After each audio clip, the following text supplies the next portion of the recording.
This is the Red Podcast. This is episode number 114. We're talking all about how to get testimonials, reviews, and endorsements. That's coming up. This is the Red Podcast. Real entrepreneur development. Make more money, work less, and live a life of freedom. No BS advice that really works. Here's your hosts, David Hooper and Laurel Staples. If you've met me before, or if you've listened to me on here for a while, you probably know that I'm a pretty happy person. I'm kind of like live and let live. Like, that's my mentality. But nothing pisses me off more than someone on the cell phone at the gym, David.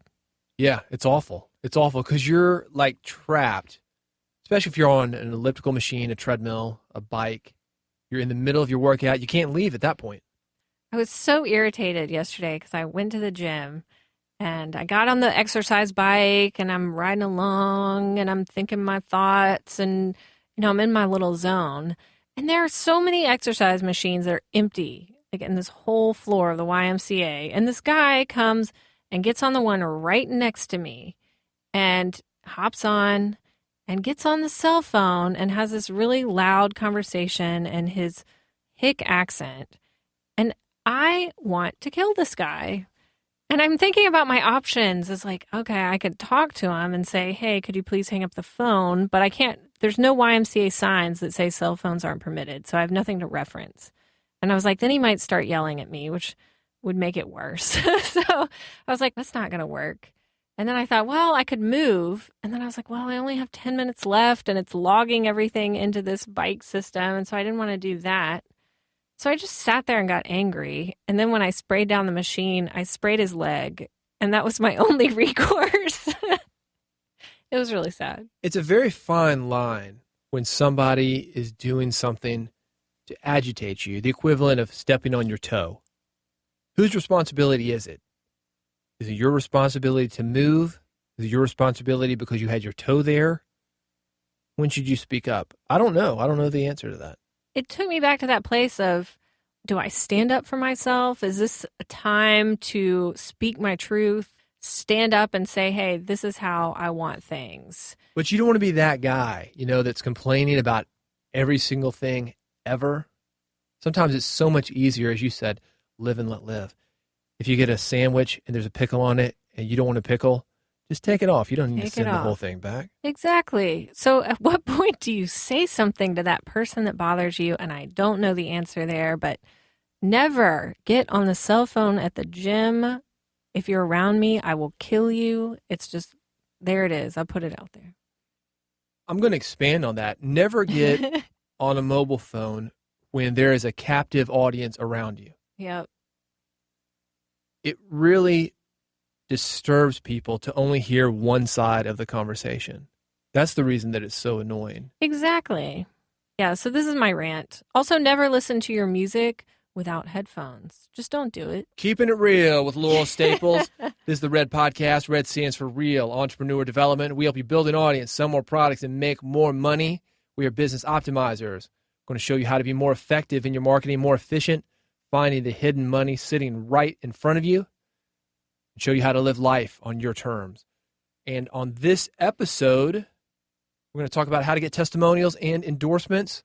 One way not to do it is get next to Laurel when you're on the mobile phone and she has nowhere that she can go. Yeah, don't do that. So how would you do it, Laurel? I'm writing a book right now, already thinking about testimonials. What's the first step? The first thing you want to do is make a list of people who may be willing to give you a testimonial or an endorsement. In your case, it's going to be more of an endorsement than a testimonial. But if you have coaching clients or people that you work with as a service, that you're providing a service to them, you'll want testimonials. But make a list and make it as big as you can because you never know who's going to come through for you. Well, that's right. Most people don't. Depending on how you reach out to them, they might not respond to the email.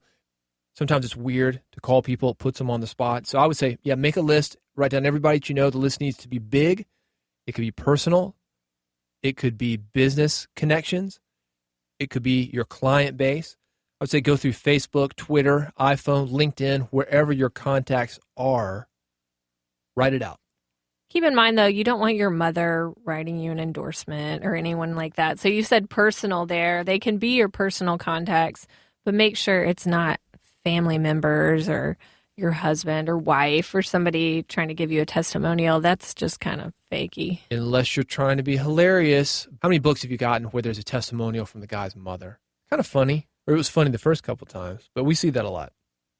When you're trying to get a testimonial, obviously you want to start with where you are. That's why we're mentioning write down who you know, personal, business, clients. But you really want to go for who you want. Who do you know who knows who you want? I'll tell you a story about my last musician book called Six Figure Musician. There were 3 people that I was considering for an endorsement. One of them, Sammy Hagar, the Red Rocker. You probably know him as a singer for Van Halen. Gene Simmons, bass player for Kiss, and also Henry Rollins. 3 guys that were musicians, but they were also doing well at the business, and I knew that I could get to them through contacts that I had. What I found, though, was that in mentioning that I was getting through to these guys, there were offshoots. Speaking of the singer of Van Halen, not Sammy Hagar, but the original singer, David Lee Roth, a buddy of mine, is like, oh, yeah, hey, I know Dave. I can get you connected with him. So that was a 4th option. I said, well, that'll work. That'll work out pretty well. I think the main thing to think about when trying to get endorsements, use the connections that you know, but also let other people know who you're trying to get, because you never, ever know who knows somebody. We've talked about 6 degrees on here before.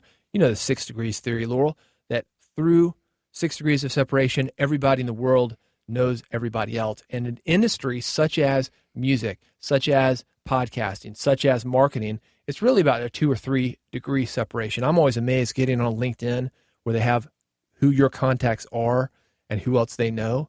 You can see how many degrees. I never get higher than the 3rd degree of connection. So say I wanted an endorsement from Kevin Bacon. What degree separation do you think I am from him? 6 degrees. 6 degrees. No, you probably, because of me being in the entertainment business, music, film, knowing people in there and being connected as closely as those industries are, I'd say probably 3 or 4. So I could get Kevin Bacon. But let's finish up your story, All right, so David. let's talk about Gene Simmons. This is how that ended up going down. Knew a guy at Warner Brothers Records. He was a buddy of mine, and he's actually the guy that I went to for Sammy Hagar. He was like, oh, yeah, when I mentioned I was trying to get Gene Simmons, he knows the guitarist for Kiss right now, Tommy Thayer, and Tommy knows Gene. So, yeah, I can introduce you to Tommy Thayer, no problem. There's that connection. Then there was the connection that I had. I knew the former Kiss guitarist, Bruce Kulick, and he was introduced to me from another friend, so I could have gone to Gene through Bruce. I ended up not getting connected to Gene for various reasons that we don't need to get into here, but I had about 3 different ways to him, and if I wanted to, I could have done it. Most everybody has those kind of connections if you just reach out. So who did the intro for your book? Nobody. Well, here's the quick and dirty story on that. Is I had a first edition, and I wanted to get it out. I wanted to sell some copies, and then I was going to have a second edition of it, and I was going to use the momentum from the first to get bigger people, because this is something we're going to talk about in a minute. Having that momentum, letting somebody be part of a winning team. But because of the success of this music book outside of the music industry, this is why I'm here now on Red Podcast. This is why I'm on 23hours.com. So many people outside of the music industry came to me. Said, David, we want to know what you're doing inside the industry because we think we can use these same tools outside of the industry. I kind of dropped the music industry altogether, and my whole trajectory changed. So I kind of dumped this project that I took 2 years to write. It was awful. Well, it's still selling and top on the list. Oh, yeah. It still helped a Amazon. lot of people. Sure. It's done really, really well. Still selling. I'm not going to take it off the market, but it's not a priority like it was when I released it. I want to just quickly mention the difference that I see between testimonials and endorsements, because they're similar, but they're not quite the same. I see testimonials as words of praise that come from people that you've worked directly with. So those are going to be your clients, your customers, people that are happy with your products or services. Those are testimonials. And endorsements can be from anybody, whether they've worked directly with you or not. Someone can endorse your book. Maybe they haven't even read it, but they're endorsing you. They can endorse your business. You see endorsements on LinkedIn and things like that. So you could go to somebody, a colleague in your industry, and say, hey, do you mind endorsing me? And they can say, David, it might be like, David is the best podcaster that I've ever seen. Not a testimonial. You didn't help him with his podcast, but he's a colleague and he's able to give you that endorsement because he knows you. So there's a slight difference there. See, the difference I see is endorsements are more personal. Endorsements are like, you would say, David is the best husband ever. He's amazing. I completely endorse him for husbandry. Which I do. A testimonial will be for a specific product. And I need to take this back to Gene Simmons because I don't think I explained this. What I wanted him was for the foreword of the book, not just a testimonial. But a testimonial would be used for the book, and a testimonial would be, this is the best book on marketing ever. It really helped me, and I know it's going to help you. It's about a specific product, not necessarily about a specific person. But there's a lot of gray area. What is a testimonial and what is an endorsement? Look, what we're talking about is going to help you get either one. So whatever you need to use it for, all of these techniques will work for you. I do feel like a testimonial is more results-based. This was happening to me before I used your product service, and this is how I am now. That's more results-based as opposed to an endorsement saying I endorse David for being the best husband ever. Just kind of keep that in mind as we go along. If you're working on a project, you need to start on testimonials and endorsements right now before the project is ready. That's really where I got caught up with my book project. And one of the reasons that I decided to go ahead and go with the method of releasing it first, getting the buzz for it, and then re-releasing it with a new foreword. It takes time to get something like a foreword, testimonial, or an endorsement, especially if you don't know the person. You've got to build up credibility. You've got to get them to say yes, and you've got to be able to reach out to them in general. So you need a reason why you're contacting people. That's going to be really, really important. Make it about them if possible. For example, with a book, either a foreword or a testimonial on a book, you can say, this is my new book. I'm going to sell a ton of them. You're going to be listed as endorsing it through the foreword or giving me a testimonial. I'm going to put your name and the testimonial on the cover. So you can actually benefit from my marketing campaign. It's going to get your name and your knowledge and whatever you have to say in front of this big audience that I'm going to. When you're reaching out early, one of the things that you can do before you even go into testimonial endorsement territory. So Laura, let's say somebody wanted a blurb from you for the cover of his new book. First thing I would suggest that he does is reach out to you, say, hey, I'm working on this new book. Is there anything you think that I should add? Here's the outline. Is there anything that I'm missing? You could do it that way. You could have somebody look at a draft. What do you think about this? If you can get in touch with somebody, and if it's not somebody so big that you think you're only going to have a few seconds, a few minutes, a few moments with them. At what point do you feel like you might be nagging somebody? Because I think if I was going to reach out to somebody on the Gene Simmons level and ask him to look at my outline, that might be kind of a stretch. So how do you know in what way to reach out to what person? Let's take it back to Gene Simmons. I was going through or had the opportunity to go through several different people, 2 other people that I actually didn't go through and one that I did, and I knew him pretty well. So it wasn't nagging him to talk to him about this. It wouldn't have been nagging Gene if I went to Gene's manager. You're reaching out to different people when you're trying to get somebody, but with that said, you need to be polite, but also persistent. Because a lot of times, even on our level, how many times have we not gotten back to somebody? And it's not personal, it's just because things get lost. Mm-hmm. Emails get further down the list. Voicemail messages, they might not have even been heard.